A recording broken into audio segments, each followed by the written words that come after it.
All right, what's going on, everybody? We have, I feel like, the only channel that has reviewed all of the Unique Melody current IEMs. Well, we're almost current. So we've done Stardust, Maven, 2. We've done Jet Black. We've done Amber Pearl. We've done Nuit Etoile, which I believe, or Etoile, which I believe is the one that was right after Amber Pearl came out. And then there's a new, of course, flagship. And we've done the Unique Melody X Music Tech Pintara. But there's a new flagship by them that has just recently come out that has been out for about a month, and a lot of people have been talking about it. So today's review is the one that we haven't reviewed, which is the Unique Melody Asahi.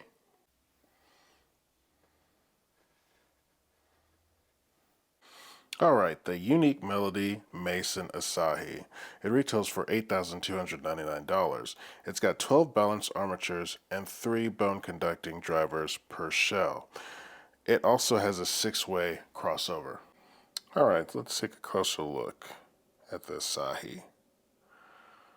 You've got this gold trim around the faceplate, and then you've got this blending of, oh, it's kind of cool, goldish color, gray, and red in layers.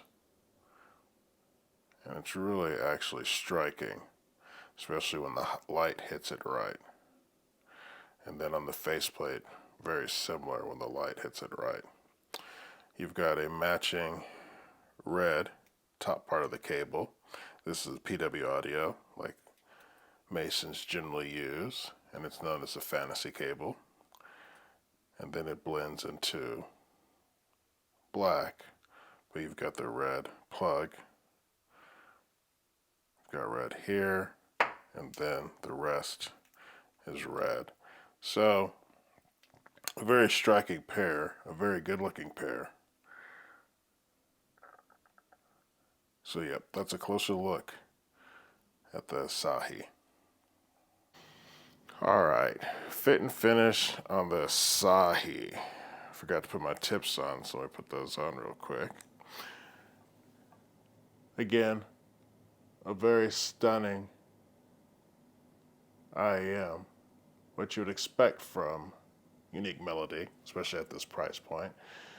Then you've got the red that matches on the cable to the interconnect, and then you've got the black and the plug. They are very light. I would say medium size IEM. Haven't had any comfort issues with them. Been able to keep them in for quite a while and no discomfort due to size or weight. And then, of course, everything else for this price point should match. So I think pound for pound, if you like this colorway, which I think is striking, this is an excellent cable and IEM pairing. All right, so how does the Asahi sound? The Asahi is a very interestingly tuned IEM, but I think if that sound signature is like completely up your alley, then it's a great IEM for that. So, when it comes to bass, it has very good mid-bass kick. Like, it's a very strong mid-bass kick. And then it also has rumble.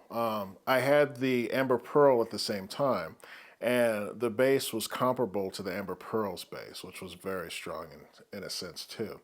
And same with both, the Asahi has excellent texture and dynamics. It's just really, really good balanced armature bass. Like it's nothing you would miss really from a DD unless you're just really, really sitting back and focusing hard on it.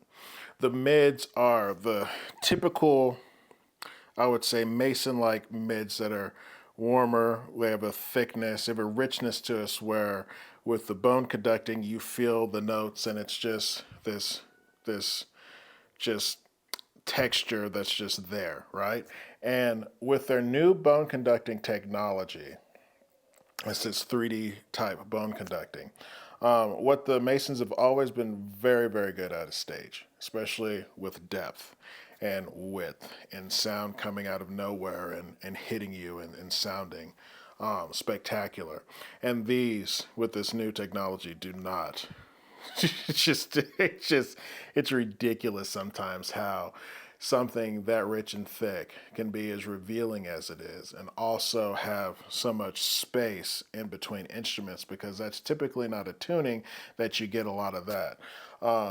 You do something with hex. Hex will do the same thing where it's thick and rich and warm, but everything's separated and you've got this grand sound stage.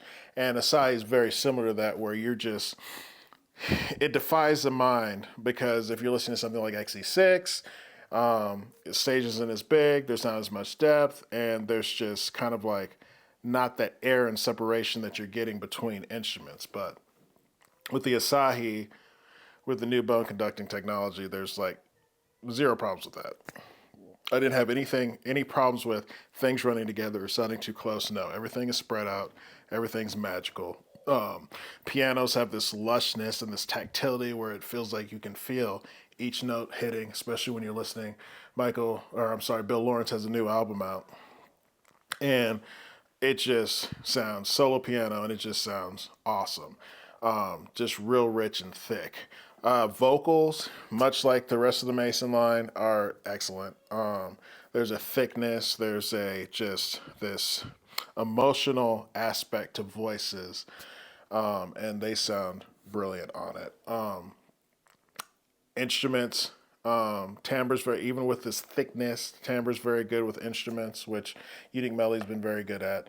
But for me, and the way I listen to music and what I like personally, it might be a little bit, much like the XE6 and a few other very warm IEMs, a little bit too warm for me.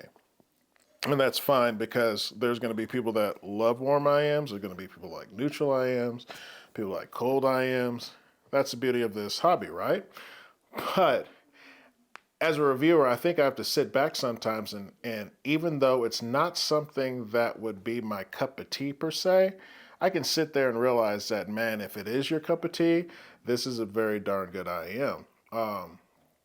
I've realized that after a while, a warm IEM just kind of throws off everything for me, and my brain kind of shuts down, kind of like a bright IEM. But if you're into this sound, it's great at what it does. I threw a lot of different genres at it, and what I really liked it with was classical, jazz, acoustic, and vocal. Like, because of the bass is very prominent and can be, but it knows when to dial back. Something like Billie Eilish is still a lot of fun because her voice sounds angelic, and you've got the bass pumping in with the music, everything's spread out, and it sounds really good. So certain pop music, I guess you would call that, sounds very, very good with it too.